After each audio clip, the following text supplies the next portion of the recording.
पुढची बातमी पाहूयात। महिला आयोगाच्या निधीवरून सुधीर मुनगंटीवार चांगलेच आक्रमक झाले। महिला आयोगाच्या निधीबाबत मेघना बोर्डीकरांना त्यांनी समोर उपस्थित केले। विधानसभा अध्यक्ष राहुल नार्वेकरांनी यामध्ये मध्यस्थी सुद्धा केलेली आहे। जयंत पाटील उभे राहिले आणि मुनगंटीवारांच्या बाजूने ते बोलू लागले।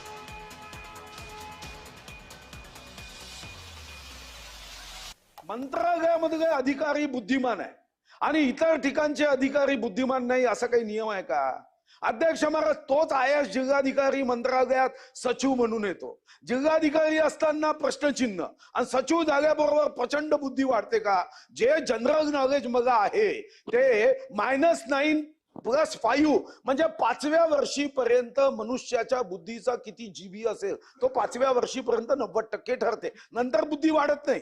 2023-24 मध्ये आपण 15 कोटी आयोगांनी मागणी केली तेवढी त्यांना वितरित केलेली आहे। 24 दरवर्षी वाढून दिलेला आहे आणि महिला आयोगासाठी कधीच निधीची कमतरता होत नाही। जेवढी मागणी केली तेवढी मागणीची पूर्तता होत आहे आणि आता सुद्धा 2026-27 साठी आपण 18,35,00,000ची आयोगाने मागणी केलेली तेवढी पूर्तता केलेली आहे।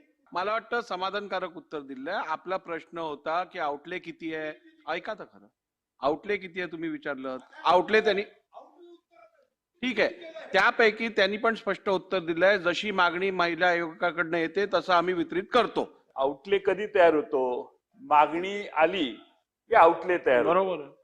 आता मंत्री महोदय मगाचपासून उत्तर देत आहेत की मागणी केली तर आम्ही पैसे देतो, हे टोटली रॉंग आहे। मंत्री महोदय चुकीचं उत्तर देत आहेत। आउटले मागणी केल्यामुळे झाला, आउटलेला मंजुरी दिल्यानंतर रिलीज किती केला हा माननीय मुनगंटीवार साहेबांचा प्रश्न आहे। जयंत पाटील साहेब, मी आकडे सांगतो, आपल्याला आकडे सांगतो।